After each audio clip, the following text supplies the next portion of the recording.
Yes, Faadi TV jimbaniriza kadde kano mwasibye mutya mwenna muli mutya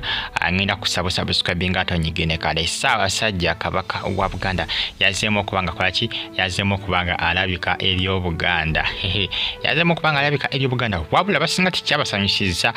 kubanga basinga ebbange yisema bigabadde babanja katikiro nga bambanja Kabaka wabula Kabaka bwe yalabise mu public lunaku ndozadde nakulwa kusagulu lwadde nakulwa mukaaga lwadde nakulwa gulo lwadde nakulwa Sunday gulo ya Sunday lwadde nakulwa gulo ku Sunday yazemo nakolaki nalabika eri Obuganda wabula abasinga tikyabasanyusiza ennyambala Kabaka jabadde ayambadde ngejabadde alabikamu ne yabadde afaana basinga bagamba kyabadde kibulamu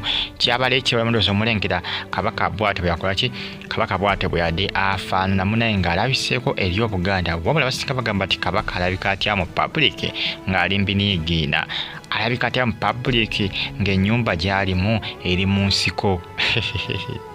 abasinga bagamba kyekigenda mu maaso mu Bwakabaka bwa Buganda abasinga bakyebuuza kigenda mu maaso mu Bwakabaka bwa Buganda abasinga bakyebuuza ddala kituufu kyekigenda mu maaso mu Bwakabaka bwa Buganda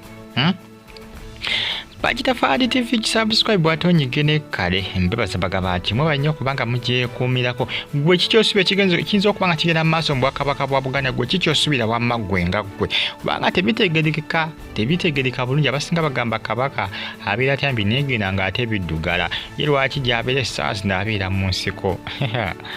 kugambe ekiri ku social media kikambwe buli muntu yeebuuza ebibuuzo bingi ansa ntono kiki ekigenda mu maaso gwe nga gwe kyosubira wamma lwaki Kabaka ali mu mbeera eno sitole ki ekigenda mu maaso bannange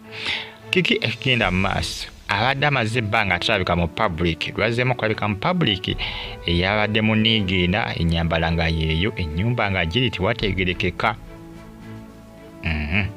ensonga zeezo subscribe atonyigene kale bagiyita Faadi TV gyabali kata ne Saudi mu America University of Chicago Faadi UG News ne YouTube channel yange KBTV kosaleke RTV Uganda now bebe bulungi mpagala nnyo mwenna subscribe atonyigene kale